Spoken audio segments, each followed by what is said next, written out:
Uh-oh. Get back here. Come on.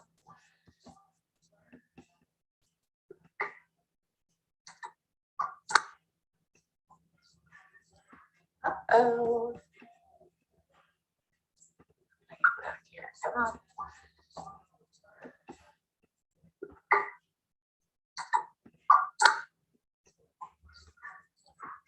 Uh-oh.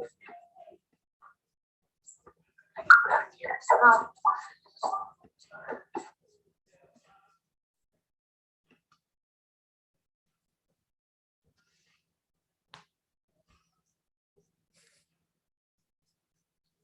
All right, let's try this.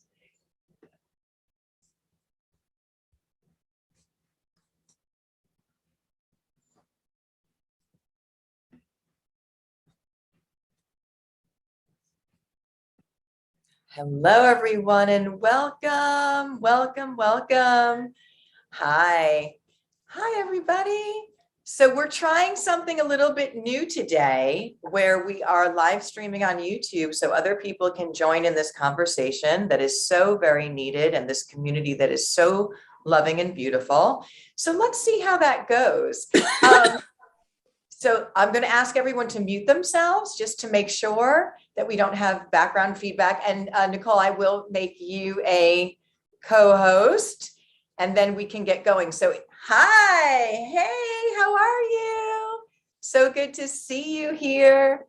Okay, so we have a special guest today on Life Cafe that we're so thrilled about.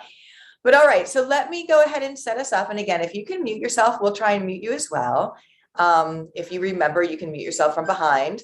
We are going to, again, be sharing this on a live stream so that anyone can kind of step into this space. Maybe they've heard about Life Cafe, not sure what it is, and that they know that when they come here, that they are fully loved and supported in this community. So let's make Nicole, there you are, my dear, a co-host so you can keep admitting people. And then we will begin. So welcome to Life Cafe. Where are we now? We are at November 10th.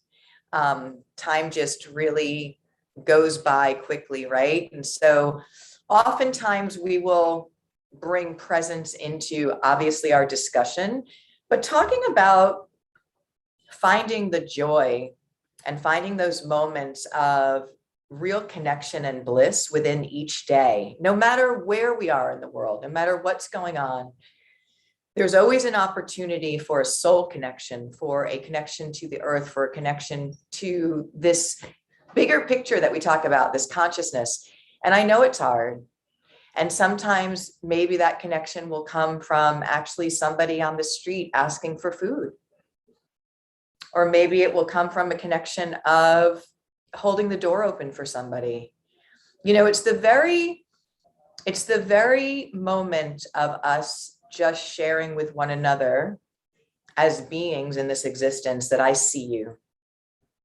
That I see you, my friend, and I don't judge you. That's the other thing. So much of the time we're, you know, pointing fingers and judging people. If we would just acknowledge each other and know that everyone is on their own journey, and it is a complex journey.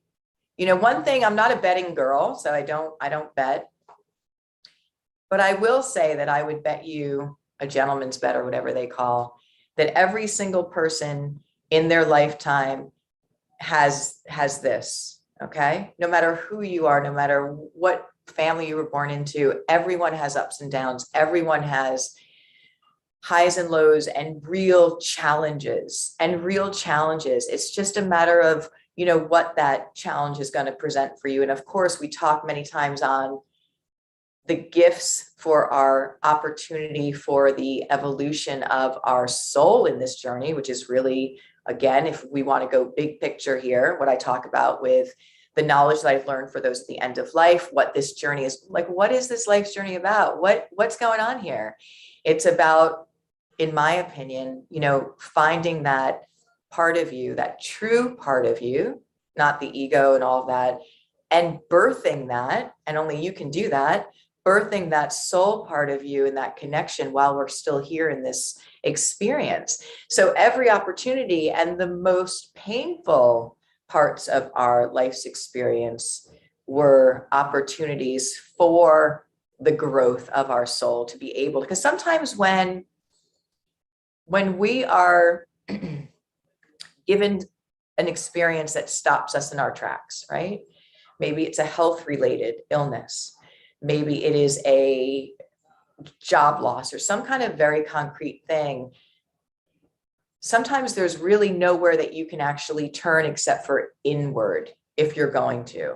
So looking at these opportunities, because the universe, God, source, whatever your belief system is, it's all in that high frequency, is always working on your behalf and is always trying to point you in the right direction. So when you come up on your journey of a bump or something that's uncomfortable or painful, the universe, God, source, whatever your belief system is trying to tell you that's not the right direction. That's not the right person for you. It wants to get you back on track. And you, as well as I, know that when we are in that place of feeling happy, feeling good, feeling at peace, that is that alignment path. And boy, does it feel amazing. And I often will share with you that, when I first started to work for hospice, the very first day, which had no reason why I should become a hospice nurse, no end of life experience. I tell the story a lot because it's very poignant, is that when I said, I'm just going to follow whatever this voice, this pulling is, and it's the heart guidance. It's your true wisdom guidance, but it doesn't make analytical sense sometimes, right? It's that trust and belief. The first day I went out with hospice patients, I knew I was in the exact place that I was supposed to be in. And my life was so rich, such connection, such happiness, such everything open to me as far as a new perspective. And, I was making probably the least money I've ever, not that, it's not a money thing at all, but I was making the least in my nursing experience. But I had everything in my heart, in my life. If you would have told me I would ever not be a hospice nurse, I would not have believed you. But the evolution of, again, what we're here for has brought me to, okay, that there's lots of gaps and needs and people are suffering. Share what you know. And so I just keep saying yes to when that path is opening up, because that's what we're supposed to be doing here, is sharing that. So this is part of that evolution of the path. And it's, again, bringing us back together in this consciousness, in community, with no judgment, with presence, just really having that seeing and hearing as our best medicine, because I will tell you that is our best medicine to give to one another. Are you here to fix it for people, even in your family? And I know we want to make things better, but remember from the bigger picture that if we're all on our journey in this lifetime, right, and going through things, that we're supposed to be going through things, and it's our choice how we deal with things.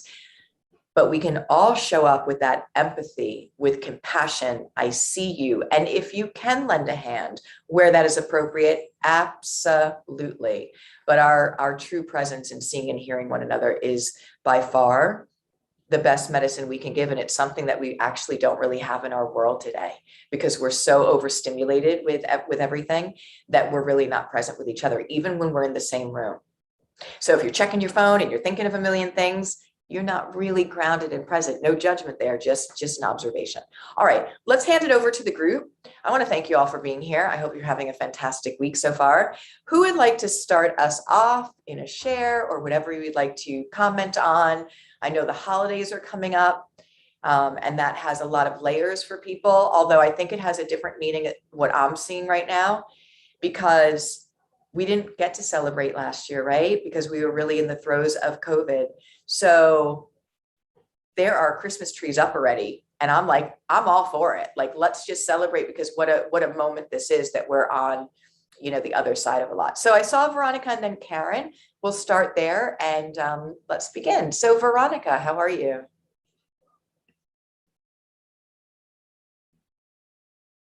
Veronica, where'd you go? I'm sorry, Suzanne. I think you said my name and I can't tell. I did. How are you? Hang on just a second. I lost my speaker, so I'm not really hearing. Okay, let's try that better. Yep, we can hear you. Okay, now I can hear you. Yeah, you could hear me, but I couldn't hear you. Okay, so all is good. So, you know, I so appreciate this meeting whenever I get to come on it. It's just a blessing to me. I've had some amazing experiences. I've been offered to be a light in a assisted living hospice situation in Costa Rica. Yeah, I'm not sure that's what I'm ready for. I have to see what my heart decides, but it was an offering to me, and it would just be totally amazing. I could go on and on. Veronica. Okay, so much here for you. So number one, I just want to share with you that we've just had the level 1 End of Life Doula family caregiver translated into Spanish. So if you need that, we've got you. Oh, the other thing, yes, ma'am. Because you see what happens when we show up for the universe and you just, get yourself out of the way and just say, how can I be of service? Like all of these wonderful opportunities come in, my dear, like what you're saying. Yeah, so beautiful. And so the other thing that I want to share again, and how I make alignment decisions with my heart guidance as opposed to my ego or analytical mind. Right. Yeah. It is thinking about it, right? So thinking about it, and how does your body feel? Do you actually get excited? Like, do your cells, like, is this a yes? Or is there anxiety coming in? And not a little bit of anxiety of the unknown. That's okay. But like, excitement mixed in with it, because then you want to follow that heart guidance, and only you can decide that. But I'm going to tell you here right now, right here, that if you are going to do that and go down there, that I'd be so happy to come down there and help in any way and do a training. And absolutely. Oh, that'd be beautiful, Suzanne. That'd be beautiful. Of course. We'll see what develops. Yeah. It's still in the works. They need to buy the property, and the people that are selling the property want $3 million for it. We're still working on that. It's a work in progress. But if I send my energy into that work in progress, it will become a reality. So absolutely. It will reveal itself. You know as well as I do. It's very exciting. And if it is meant to be, it will all open up for you. I absolutely try and get out of my way all of the time. And if something is not lining up, I don't push it. Because the universe, for whatever reason, is saying that really isn't the right move for you, even though maybe it seems like it. If it's not opening doors and lining up, and you have to have patience with that. So I'm so just happy for, if this works out or not, I'm just happy for your flow of universal energy, because things are moving and shifting, and I love that. So the thing in my life that's moving and shifting is an opportunity called Awaken Life Live in the Earth Waking Village.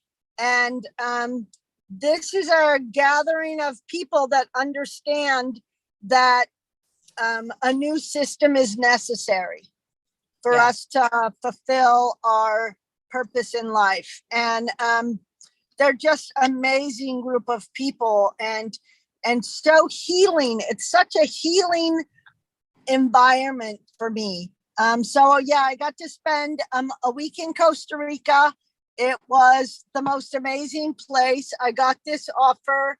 And I haven't really got my business going because I'm retired. I did my 37 years of bedside nursing, 45 in the end, if you consider all my other work. But so unfortunately, I still label it as work instead of passion. Yeah. And so I'm stumbling right there. But I have been able to use the experiences that I have to talk to other people out course. in the world and Of course. say to them, I hear that your dad is going through this, can I help? Oh, no, no, no, no, no. But I listened to our conversation a couple weeks later and I said, oh no, she needs just a phone call to tell her that she can do this differently. And it worked, Yeah. she totally agreed with the assessment I made and she made an attempt to fix it, and so that was really, really good. And then the other one was a woman that's got stage 4 cancer that's realizing, that her connection with her daughter just isn't where it should be. And her and the daughter are working it out, and that too is just way cool. So, yeah. yeah, It's so way cool. Can I just say that what we do in this space and what we have learned is absolutely every corner of this existence. It's not just end of life. It's about life. It's about togetherness. It's about, how can we make this better? So like every time we're in the world, there's probably always a space for seeds to be planted, for love to be given, for a wound to be healed, for a change in a perspective. And guys, this is our moment. This is our moment of the shift. And it's just by showing up. You don't have to overthink it. Just show up to be that light that you are, and just let it be where it's supposed to be. Love that, Veronica. Thank you so much. So I'm in Florida right now. I'm down in the Keys.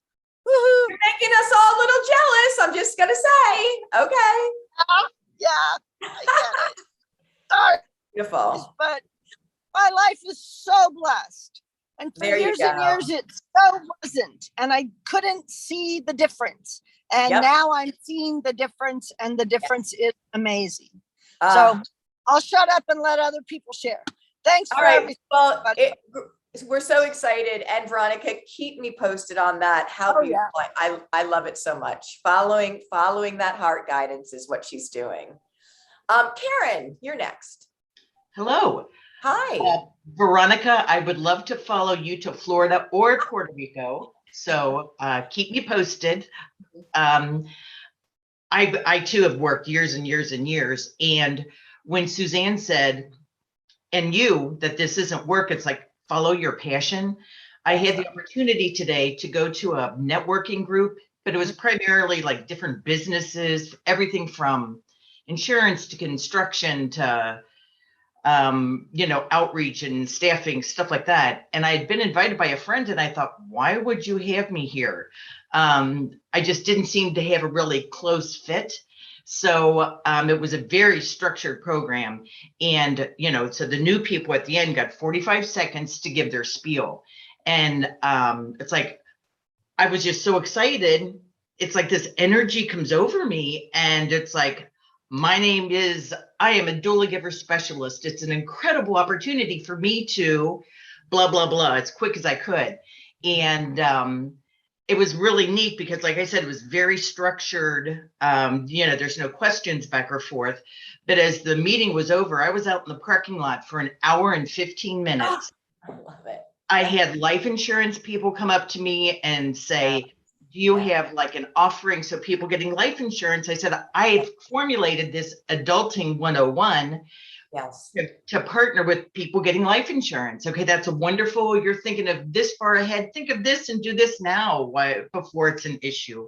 Partnering with this construction company guy who asked about my offerings for creating power of attorney or healthcare proxy, stuff like that, to offer it to his employees as part of a benefit package. I had an elder care attorney who was saying, she was one of the ones saying, well, yeah, we offer blah, blah. And I said, did you realize, are you sharing with people exactly what they're choosing for those options? That if someone, and I gave Suzanne Spoon talk, which was very impressive. And so I've got an appointment to meet with her. It's just exciting. And it's like, this is so passionate. And, my conscious mind was kind of doubting, like, what am I doing here? But as soon as I stood up, it's like, whoo, this flow came through. And it was very exciting. Karen. I know I've been asked to drop All off right. stuff, and I just had a real quick question about what quality of things do you drop off? Do you get it done from a printer, from your home printer, your information? Woo! Well, hold on. We gotta take a moment of presence and take this in. Like let's throw up some hearts for her and let's just be here because wow, well done. And I want everyone to hear. I gotta take a picture of that. I love when those hearts are up. Okay. So well done, Karen.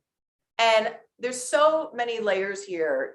First you're like, well, what am I doing in this thing? And I'm going to be talking about it. And almost every single person can relate to what you're talking about. It doesn't matter who they are because this is life, guys. And there's three things. And when we're doing the 1 million people trained campaign and launching why that's so important to get that level one, getting the skills back into the hands of family members hopefully before they ever need to use it, is because it's really gifted three things: reducing the fear of death with empowerment of skills, healing grief. We have just gotten so many testimonials from, I can't believe this healed my grief from 40 years ago, and inspiring about life. So when you stand up in a room full of people and you say, I'm a doula-giver specialist, and this is what this does, it reduces the fear of death with empowering with skills, helps to heal grief, and of course helps to inspire about life. Now we can dive into each section and what that means. So exciting. The other thing that I want to highlight is that when you say, and this is very important, to not think that you have to just start with like one person and from ground zero. You can go to that elder care attorney. You can go to groups that are already invested in this topic, but don't have the language and the, all of the things that you have, and say, hey, this is what I do. How can we reach that broader audience? Because we need to get this out, this support, as quickly as possible. We can't go back and do end of life again. So that's beautiful. Now, to answer your question about what you hand off. Okay, so it really will depend. So what we're doing now is making an updated press kit. So what that's going to have is the history of Doulagivers, the Institute, the movement, what our doulas offer, testimonials, things of that nature. And I think that what you want to do is do something like that, but then have your one sheet. So what about you? A little bit about your bio, your background, why you got involved in this. And why do I say that's important? Because this is not something that you choose. This chooses you. And this is not something that somebody says, oh, I think this is a great, thing that I'm going to do because it's, the elder population is going to increase for years and it's going to be job security. Oh, no. This is something that is a life's purpose and a calling. And for you to share that, makes me trust you and makes me want to be invited into this space with a compassionate, beautiful person. Because I will often say that this is the hardest work I've ever done, but it's been the most rewarding work that I've ever done. And I know because of what's happening and because of my background, I have got to share what I know in this space because it makes that much of a difference. So of course, we take that 1,000% seriously and do everything we can to support and love and grow.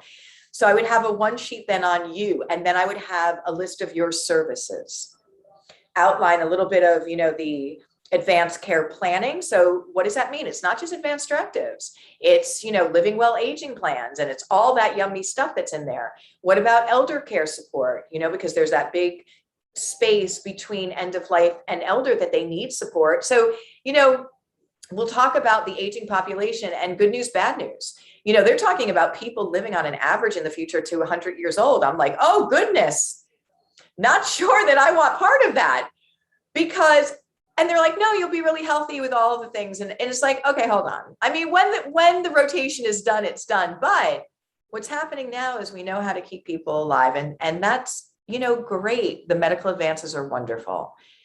But if people are suffering with, mentation and with physical ailments, and they don't have adequate support, that's terrible. That's a train wreck. And that's what we're seeing now.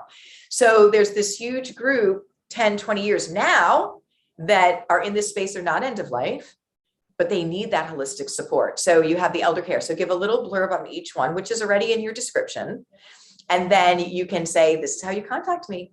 Let's set up a consultation. Let's set up a phone call. Like, it's just so good, Karen. You know, and again, don't be attached to the outcome of things. So this is a universal law. You show up with the intention, set your intention to just be able to be of the highest service, however the universe brings that in to you. And don't be attached to the outcome. Don't say, I need 20 people, I need 10 people. Let it just be, because it will. And every time somebody needs you, they will show up and you will be able to share your gift with them. It's very exciting. Just one little thing I'll add is I shared maybe 2 weeks ago how I was disappointed that I did all this pre-work with a client and the client died an hour before I got there. I've gotten 3 referrals from that family. 3 referrals for consults, and I never met the woman that had crossed. So, but you helped so much, and I need you to really own that. Yeah. That just because you weren't physically with that woman, you helped so much with that family. And the other thing that I really want to share is that when the time is appropriate, please ask your families to share what that meant to them, that your piece in this, because you can share what you do and you will.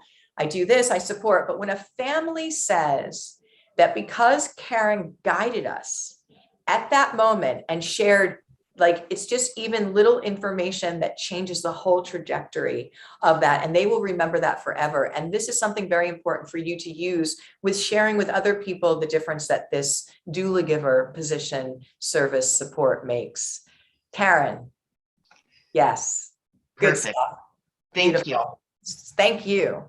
We're going to do Marianne and then Steve and then Nicole and Mason. Okay. Marianne, how are you? Hi, how are you? Good. So I'm a little nervous. My hands are sweating. Okay, just take a deep breath. Yeah. So I just wanted to share what brought me to this program. I'm a hospice liaison for a busy health system outside of Philadelphia, and I primarily work in the hospital setting for admitting patients to hospice or setting them up to go home on hospice. And over the years as a nurse, even before starting as a hospice nurse, what really struck me, because we had end of life patients on our unit, were the patients that didn't have anyone, the absence, and the fact that as a busy nurse, you can't give that time to that patient that maybe didn't want to die alone, or the family's out of state or whatever, they can't be there. Yeah. So I took it upon myself to have coworkers help me when I had patients like that. Like, all right, just give this person 5 minutes of your time when you're walking down the hall, stop in, touch them, talk to them, even though they can't respond or whatever it is. And, it just really bothered me. And something in your literature I read early on, filling in the gaps. Mm-hmm. That's exactly what it is I want to do. Yes. So I researched different programs, and I connected with you. I don't know if it's the blonde hair or what, but I just, I know a lot of this information already, but I've learned so much more outside of my work by listening and hearing other people's experiences and their input. And what I hope to do to start, because this is all brand new for me, is there's a active senior center near me, people that actually drive themselves to this facility, and they hang out and they play cards and they go on trips together and they have dances. And I in my bachelor's program training, I did the community education portion was on food safety, when the lights go out and whatever, how to keep yourself safe. I want to try and incorporate that into that facility again, bring some information to them about what's available to people at the end of life. And because it's people are afraid to die. Yeah. And I just think it's great what you're doing, and everybody else, just bringing this all to the surface and making people maybe a little more comfortable. Marianne, where are you located? I'm outside of Philadelphia. Okay, cool. So, on this side of things. So I want to thank you for all of that. And I want to thank you for the work that you do. And again, I think that 100 years ago, when we look at all of this, how we got to this space is that, you know, people died at home and it was a natural part of the life cycle. And in fact, death used to be revered as a sacred part of the life's journey. It's in this last 100 years that we've completely, I don't want to say messed it up because I don't like to go down negative roads, but hey, let's call it what it is. We've taken it completely out of the awareness even of our life. And that doesn't work. People are so afraid. Yeah. And when we share that, you know, the teachings of the wisdom of those at the end of life, and we teach, like, my whole life changed when I started working for hospice because my perspective changed, my gratitude, my value of the today changed, and just the loving connection with other humans that you didn't even know. I mean, everything changed. So what I'm trying to say here is that maybe, and I believe we have removed one of the greatest teachers about actually how to live life.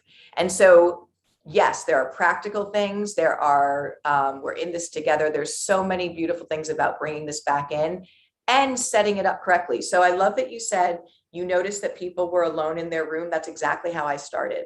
When I was on medical surgery, this floor as a nurse, and elderly people would come in, and I noticed nobody ever going in those rooms. Heartbreaking. And it was heartbreaking.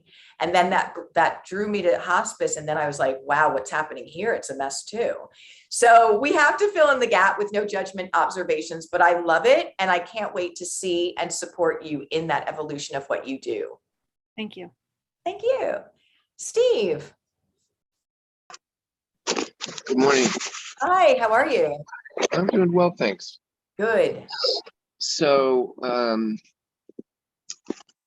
about a week ago, I got a call from a friend of mine that I knew from when my partner and I lived back east and in the Boston area. And he said, hey, I'm thinking about coming your direction.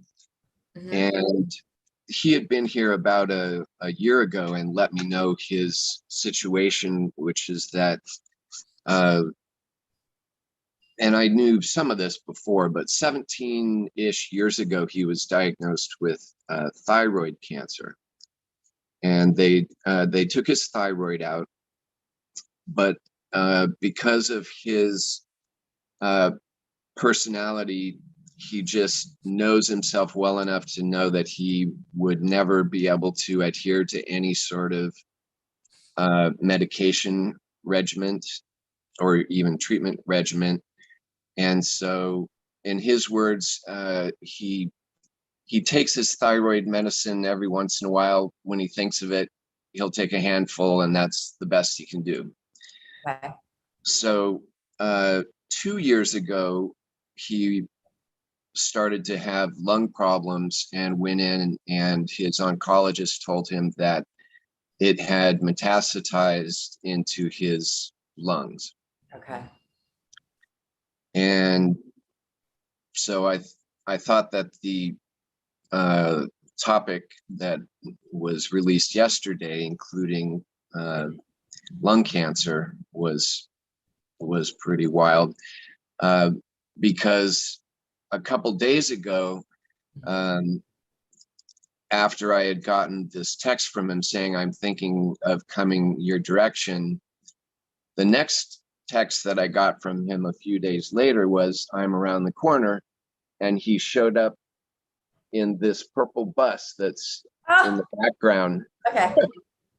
Yeah, I was wondering about that bus. Yeah. Very So cool.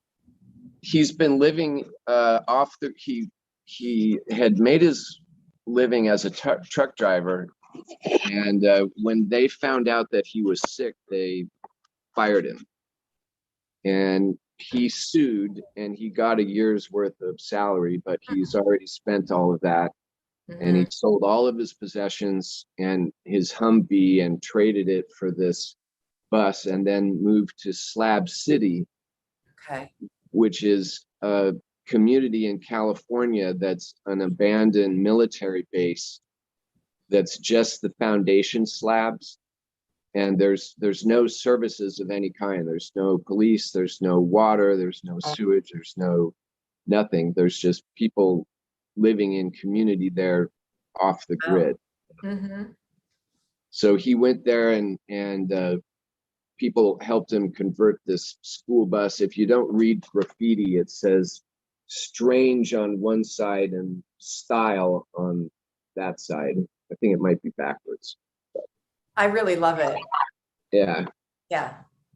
And so he's out in my driveway right now, in his bus. Wow. And he I asked him if he ever gets lab work done, or when's the last time he had any tests, and he said, 2 years ago when I was diagnosed. Mm-hmm. And I asked him if he's doing anything, and he said that, well, mostly he's just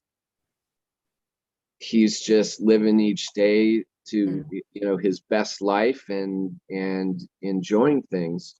But the one thing that he has put his faith into is something called RSO. Have you heard of that? Mm-mm.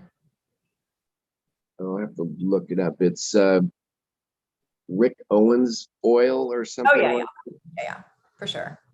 Yeah. So he has a whole bunch of that stuff. He helped somebody who's a farmer make a whole bunch of it, and so that he really believes that he was supposed to be dead 3 months ago, according to what his oncologist had first told him. Mm-hmm. And so he's a very dear friend, and I want to support him in the way that he is going about this, even though it's like not in alignment with the way that I would do things. But Mm-hmm. I'm really trying to just let it let that be the way that he wants it, and he knows that I've offered to be there with him when the time comes. Beautiful. Beautiful, Steve. I think this was really important for us to all hear what you're sharing, and I want to share why. Because again, what we do and how important this work is for us to support someone else, right? It's not our agenda. It could be very different from what we would choose. However, the important role of that doula giver is to make sure that people know they have choices, okay? To empower them. What is important to you? And then explore those conversations so that they can choose the right thing for them, not what we would want, what they would want. The only thing, of course, we don't negotiate is on safety, but this can be a challenge at times when it's not in the alignment of what we would want. Now, that being said, we always have to make sure we're checking that as far as this is not my journey, it's theirs. And the most loving thing we can do is support them. But with that, making sure that they have all of the information to make really good choices for themselves. Because a lot of times people don't have it, or fears popping up. And that's where you share, let's talk about this. Let's dialogue. What's important to you? How are you feeling? What can I do to support you to make sure that it's that empowered decision? But I love that you shared that. And I love that you're showing up for him. And I love that you're being honest about, it's not really exactly what I would be, the road that I would be going down. And that's really, that's huge. That's important. Yeah, thanks. I thought it was, Mm-hmm. so many of these synchronicity events are happening, and just one of them is a purple bus with a dear friend that's going through this, actually comes right to my doorstep. I love that so much. I can't even tell you. I think we all do. That might be the next doula bus. I'm not really sure, but okay. I love it. And I love that you mentioned the synchronicities, because when you step in and show up for the universe, when you say I'm here, the universe will bring things to you, and you're a perfect example of that. So and thanks for all the supportive comments. You bet, Steve. Thank you so much. Give our love to everybody, okay? All right, and Richard Simpson Oil. Yeah, that's the. Yep, that's it. All right, thank you. All right, thank you. Nicole and Mason. Hi, Mason asked me to introduce. He's been excited about sharing since you mentioned last week that he could. Absolutely. We're excited about it as well. Hi. Hi, how are you? My dad was a really great man, and I just wish that I just don't know why God made his death like it was. What do you mean? Like, I don't know why it happened like it did. Do you want to share how that happened, or do you mean how soon it happened? Like, he was throwing up blood a lot, and it made me sad. Yeah. But he still got to live a year longer than he should have, which makes me really happy. We were blessed with extra days. Yeah. And then my life felt really better, but still it made me sad that he died. Yeah. It's a really hard thing, isn't it? So can I ask you, Mason, what makes you feel better when if you are having moments of sadness and missing your daddy? What, if there is something, makes you feel better? Do you think about him? Do you think about stories and time that you spent with him? Yeah. And is that something that you can always hold in your heart and always have, right in front of you? Yeah, it's pretty amazing. What I often say, and I know that there's always going to be a sadness when we say goodbye to somebody, in that physical form that we love, but Yeah. the gifts that they've given us, the things that they've done with us, the stories, the laughing, all the experiences is something that you have in your heart in like this beautiful vault that anytime you want to bring up a certain story at a certain time, I'm like, oh, let me bring this one up. And you can feel that exact place for always. That is always going to be there. But I agree with you. It is really hard. Yeah. Yeah. I want to thank you so much. You are absolutely incredible, young man. And I want to thank you for sharing with us, because we can learn so much from you. Because there are other children that have had the same experience that they might not know how to share and what they're feeling. And we can learn how to support them so much by being able to talk with you some more and listen to you. So thank you. Thank you so much. Thank you so much, my dear. All right. Judith and then Patty. Hi. Hi, how are you? I'm good. How is everyone today? I think everyone is doing really well. Good, really good. Yeah. So I just wanted to share briefly that I am presenting at an assisted living community today at 3 o'clock about doulas and the role that they play. So I'm kind of nervous about it. I've probably practiced this 100 times. I think my husband is sick of listening to me at this point. Okay. So I just wanted to share that and hopefully get a little bit of like good energy from the group, because I'm super nervous. Yep. And the other thing I wanted to share is that there was a magazine came out and I shared it. I think I shared it on the group called Healthy Alternatives or Healthy Awakenings, and they did a story on dying well.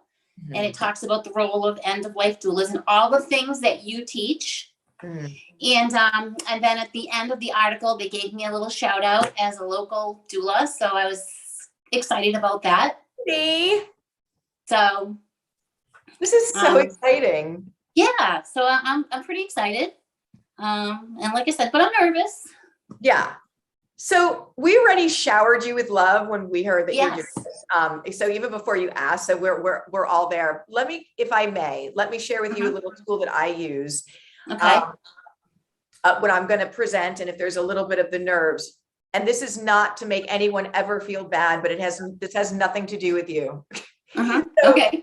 So honestly, it has nothing to do with you. You are the messenger for all of these wonderful people and families that need this gap being filled, need the awareness of coming back to, we are all in this together and it's not going well. The fear of death. Let's put a pin in that balloon. And when you just align with the passion of your message, it's not, am I going to say something wrong or not? When you're just like, why am I up here? Why do I care about this? And think about that. Let your heart just speak and it will be absolutely perfect.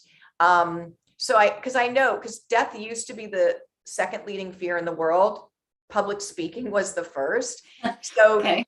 public speaking is a big thing, and you don't have to force yourself to do it if you are one of those people who's really fearful. But yeah, there is a little element. And again, just remember that you're really up there advocating for all of these people who don't have a voice. And you know this like the back of your hand. Your heart is so large and full. Let that lead, and then answer questions and surround them with love. And we've got you. We're there with you already. Okay. All right. Thank you. You got it, Judy. Take some deep breaths and just get grounded, and ask the universe, God, whatever your belief system is, just to help you share this message so that it gets to people that need to hear it. Okay. All right. I expect you to post in the group later about how it went. Okay. Okay. I will. All right. Because we're holding you to the light. All right. Thank you. Patty. It's actually Greg. But I'm here too. I'm here. So first time broadcasting from the yurt. We have limited connection. Oh, how exciting. How are you guys? We are actually doing really great. It completed hospice training a couple of weeks ago. Yeah. So actually been working with Patty with her patient also. And that's been amazing. I have a couple of patients lined up, but they're both, one of them is doing a pain management clinic, which I would have liked to have seen him before he went to that. And that's mainly why I wanted to jump in is jumping back into the conversation with Doula Steve. Yep. Because for me, now, let's see, I'm coming up on the 5th year since I was diagnosed and given a few weeks, maybe a couple of months. And then as an aside, they said, well, we don't have a treatment or a cure for your leukemia. So Rick Simpson Oil was the first thing that came into my life that gave me some relief from the symptoms, and also started to make changes for me that gave me energy again. So, a lot of times I feel fortunate that, the medical community didn't have a treatment for me. So I didn't go down that path. 5 years later, now I'm, looking to help other people with this process. And I'm on my 5th oncologist, and they just kind of shake their head. But, we've also, of course, thrown in a lot of the medicinal mushrooms, turkey tail mushrooms. Steve, if you're still on here, your friend could really benefit from turkey tail and reishi, especially for his lung health. But, our yurt is his purple bus. our yurt is his purple bus. This is, Oh, I love it. Yeah. No, it's, that story really grabbed me because, our journey is not everybody's journey. Yeah. I have kind of the opposite problem, is that when people are going down the AMA path, I have to struggle a little bit to keep my holistic botanical path kind of in check, because that wants to bubble out and try to help them. Yeah. No, I understand that. And it's, so I think, like you said, in response to that, everybody's path is different. And, we have to find respect for that. It's, our current patient, Patricia, she is struggling with the treatments, and, and I watch her doing the steroid treatments and all of that for her breathing. And I see how much that is actually tearing her body apart. And that's hard, is equally hard when we come from different schools of approach,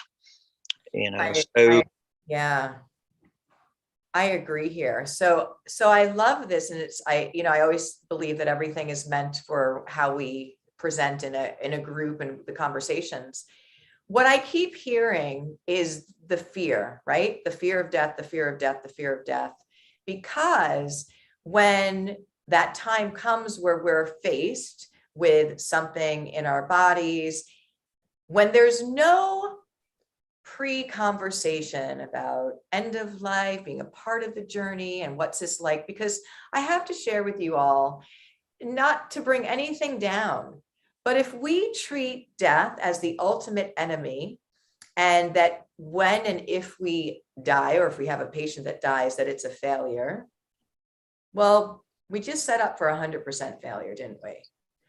So is it a question of life and death, or is it a question of the good death, which really is the good life? So I hear here. And what I have seen in my experience as a hospice nurse and oncology nurse is because of this lack of conversation, of being invited into this space, which, by the way, most of us do not see and know the first thing about really what not from the movies, but really what end of life process is. It's a very natural process, by the way, and there are things we can do to help it. When that does come about, we completely go into that default run in that direction. And that's where it's so important, the work that we do here before we get there for people, so that they can in a safe space think about what quality of life is to them, or what they would want or not want. The first thing always is breathe. Don't rush into anything. Yet what happens is people get a diagnosis and immediately rush into, because of this fear that's attached right now to end of life. And once we start on that treadmill, it's very, very hard to back it up. So I love this conversation. And this is, again, validating that we need to have this beautiful part of the journey called end of life back into the fold of our awareness, so that it can teach us how to live. It can allow us to make choices and be empowered with skills and what to do for that positive, good end of life, or as best as we can possibly make it for not only that person, but the family as well. So I think there's a lot here, you guys, and it is hard to. Yeah. Suzanne, so this is the life class that we were at 3 times a week for a year. Yes, ma'am. We haven't been showing up because 8 o'clock in the morning's early for us, but just to let my other doula friends here know that I was given a terminal diagnosis in February. So I thought I knew what it was like to live with cancer, because my love lives with cancer, but I was so wrong about that. And so this has been a real gift, we feel, because I also have inoperable, no treatment cancer. So both of us get to be out in the world, living our best life, knowing that, I don't know what we're knowing, but we don't have any fear, that's for sure. We don't have any fear. So then we think, what is this gift we've been given? Yeah. Sort of to be messengers. And so once I got over my terminal diagnosis, because friends, I had open heart surgery in December and came through it like a warrior with the help of all my doula communities that were supporting me to get a terminal diagnosis 2 months later. The universe is asking something of me and Greg. So then when I decided I was going to get back into being a hospice volunteer, because our doula business is in motion, but we're still gathering information and we're still in the world. And so I went to meet her because I wasn't willing to do home visits, but I wanted to see her face so she would be familiar with my face when we talked on the phone. So when I went up to meet her, we're sitting there and she's kind of holding back, like I think people do when hospice comes in the room. And then I got to tell her that I have a terminal diagnosis. Wow. And I saw the walls of the walls just come down. And this relationship is just blossoming into something so beautiful. And I was sharing with some of my doulas last night, this girl finished 6th grade, sexually abused by a foster father that the mother wouldn't, stepfather that the mother wouldn't leave. So she was put into foster care, had 4 children with, you know, we all have to own our own suffering, but she made bad choices in her life. But it came from being with really wounded parents. And so I look at her, and when we left her, because we brought her out here to sit by the ocean on Sunday, and it was so beautiful. And when I left her, I go, Patricia, you're doing so good in handling this diagnosis. She goes, what's my alternative? She goes, I've had such a wretched life. Do I have to have a wretched death as well? And I tell you what, yeah. So then, you know, so you see people open up into this pasture of a terminal diagnosis. And if they accept it, the beauty that can come forth at end of life, we're witnessing it. We're witnessing. So I just wanted to share that with you guys because, you know, we all go into the doula business. I went into it because my husband had leukemia. And so then have open heart surgery and liver cancer, please, you know, it's like, I told Suzanne, she's my doula. I mean, this whole group, I mean, I'm just so grateful. Yeah. And when Shauna Bourne said to me, Patty, I think it's time for you to realize truly your value in this world, because look who's showing up for you. And I am so grateful. Thank you. And I'm not going to cry. I'm going to give the phone back to Greg. All right, everybody, have a beautiful day. Hey, Patty, this is Doula Steve. Could you and Greg, sorry for jumping back in. Yeah, no, good. Could you type into the chat any specific recommendations that you have that I could pass along to Travis? Yeah, maybe you all can exchange your contact info. That way. That would be better because yeah, Steve, I'll give you my email and phone number. So message me, and then yeah, we've got a ton of information on you know, on the botanicals and homeopathic. Okay. This is a really good message to Patricia. You'll get that in here, right?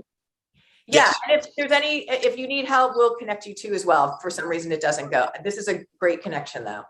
Thank you. Thank you. You're so welcome. And, you know, Greg and Patty, you are such gifts for all of us. There's so much here, and there's so much I see blossoming in so many ways. So I thank you for answering that. And Patty, when you showed up for yourself, you and you know the ripple effect of love that you all are giving to everyone in the vicinity, and the privilege being able to see and be a part of your journey. We just adore you. So thank you so much for that. Let Greg show you the tunnel though before he gets off of here that we live with now. Look at this beautiful space. Wow, it's gorgeous. Yeah, so there is the yurt. Living the life. But yeah, one thing real quick before we get off, Suzanne, is when I was doing the hospice training, the head of the training was saying, you know, I have to ask through the hospice community nationwide, but I have never heard of a terminal patient becoming a hospice volunteer. And suddenly I have 2 of them, and they're a couple. Yeah. And, you know, it's amazing. It is such a liberating way to meet people because there's so much commonality in the experience. You know, we've done the shock phase, you know, we've been there, and, you know, so helping people through those stages is pretty easy. You know, I was pronounced dead on the scene once. What was that, about 12, 14 years ago? You know, so I've seen kind of the other side and come back. And so the fear of death, it's kind of easier to help people relate when you don't have any fear and you're looking down the same barrel that they are. Wow. I agree. There's, you can't do it unless you're walking in the shoes. That's the greatest gift. And the fact that you two are sharing that with such light and love is a gift to absolutely everyone. So I feel like there's so much more that will be birthing from all of this, as you already know. I know you know that on a different level. So we thank you so much for that. All right, everyone, what a day. Wow. Okay. It is our time that we're going to bring in our meditative prayer, and we bring in the light to ourselves and then send it out to the world, because this is, in a nutshell, you are the only one that can give yourself the forgiveness, the permission, the love, the care that you need to then be the best light out for others. So it starts with us, and that's what we do here. We bring that in and then we send it to the world. Okay, if you feel comfortable closing your eyes, you can do that. We're going to do 3 deep breaths, and then we're going to bring in the light and then send it to the world. All right, you can close your eyes. You're going to breathe through your nose, out of your mouth. Here we go. Breathe in and hold and let it go. Breathe in and hold and let it go. And when you let go of your breath, release anything and everything that is not serving your highest consciousness. Breathe in and hold and let it go. And now you're going to imagine that you are outside and the clouds part and the sun is so bright right above your head. Your eyes are closed, but you see yellow, you see orange. And now that sun is coming right above the top of your head. You almost feel this tingling on your scalp as it opens up the top of your head and pours into your body golden, loving light. It's going down your spine. It's going through all of your chakras, washing away anything and everything that is not serving your highest consciousness.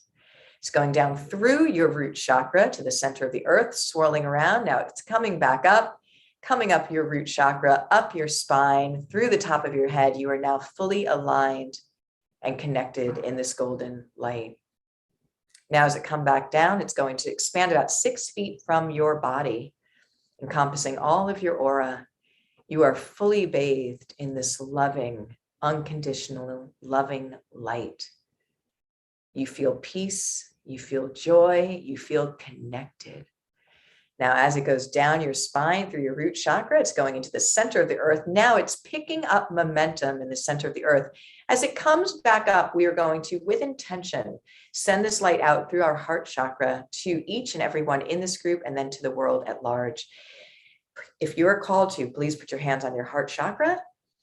And as this light comes up with intention, send it out. Here it comes to each and everyone in this group. This light is going and swirling around each and every one of you, surrounding Judy with so much loving light in this bubble as she heads to her presentation of the ripple effect of this work. Now, swirling around each and every one of you, we're going to expand this light out further to your family members and community members. This light is going to get larger and larger and larger. Now we're going to expand it further. Please take the state and or province that you live in your mind's eye and surround it in a golden bubble of light. Now, please take the country that you live in your mind's eye and surround it in a golden bubble of loving light.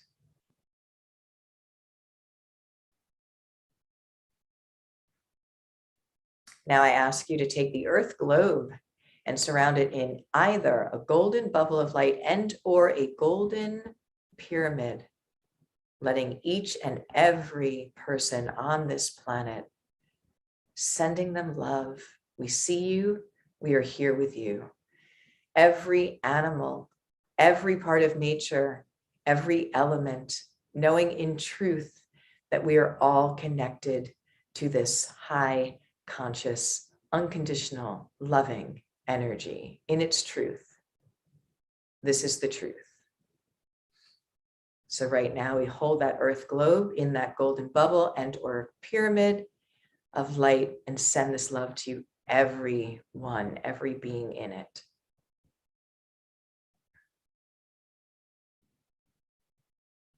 And at this time, please add anyone or anything you would like this group healing and intention sent to.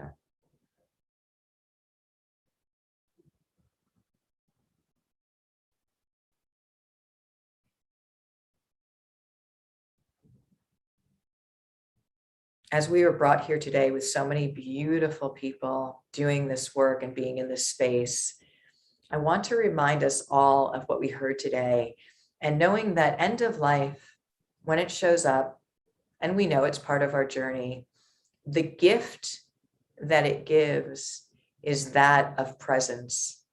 Why? Because when we are given that time that's limited, we forget about all of the other stuff that usually fills our minds and our agendas and our everything. When it comes down to that time of an illness or a terminal diagnosis, all of that starts to dissolve and we're really clicked into the present day. And what a gift that is. So I want us to hear that, because we don't need to wait to that time period. We can capitalize on that now. It's a question of awareness. So please know that presence, you being fully present in this day, each day, is really your doorway in to that flow and connection of that high frequency.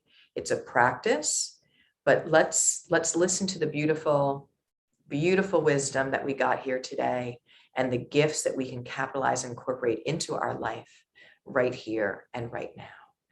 And as always, we ask humbly that we can show up to be of the highest service and to be seen, to hear, to know how the universe, God, source, whatever your belief system is, how we may be of the highest service today and every day. And of course, we give thanks for this incredibly beautiful, loving community. Breathe into that.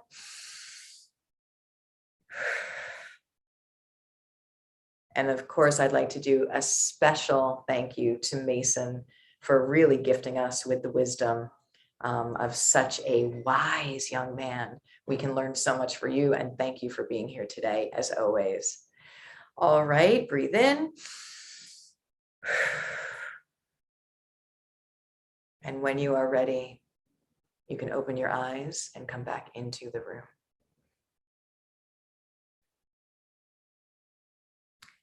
Thank you all so much for being here. If you'd like to throw up some hearts, let's do that as we continue on this beautiful day. Find those moments of presence out there. Find your moments of joy, of soul connections. Plant a seed, put your face in the sun, and just be. I love you guys so very much. I'll see you in class, everyone. Thanks.